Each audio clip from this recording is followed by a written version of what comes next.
Hello, আসসালামু আলাইকুম everyone, কেমন আছেন আপনারা সবাই? আজকে আমি আপনাদের কিছু কথা বলবো যা প্রবাসীরা অনেক সময় চিন্তাধারা করে। এই যে আমার হাতে দেখছেন দুটি আম, মনে করেন দেশের আম, যা প্রবাসের মাটিতে হয় না, কি পাওয়া যায় না।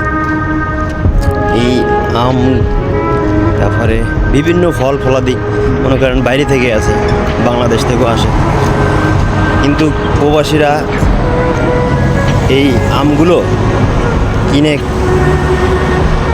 খাওয়ার সময় চিন্তা ভাবনা করে যে আমি আমগুলো কিনবো কিনা, এবং ফল ফলাদি কেনার সময় চিন্তা ভাবনা করে। কারণ এই আমের কিলো 20 রিয়াল, তাতে বাংলাদেশের 600 থেকে 650 টাকা আসে।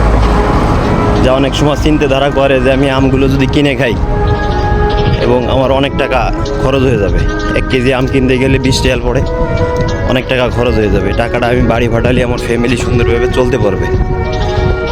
অনেক প্রবাসী ভাই এটা চিন্তা করে, কারণ তাদের একটা চিন্তাধারা যে বাড়ির লোক কেমন ভালো থাকবে।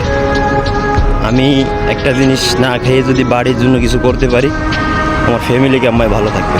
সব প্রবাসী ভাই এটা চিন্তা করে যে আমি কেমন কটা টাকা গুছাইয়ে বাড়ি ফাটাবো, কি এই 20 রিয়াল দিয়ে আম না কিনে আমি 2 দিন চলতে পারবো, 2 দিন কামাই করে আমি দেশে ফাটাবো। তাই প্রবাসীরা সবসময়ের জন্য তাদের জ্ঞান এবং ভালো সিদ্ধান্ত নিয়েই চলে, তাদের ভিতরে কোনো ফালতু জ্ঞান থাকে না। তাই আমার দেশের ভাই ব্রাদার যারা এই দেশে আছেন না কেন, প্রবাসে যারা আসে, অনেক সুন্দর ভদ্রতা ভেবে চলতে চায় এবং তাদের একটা আচরণ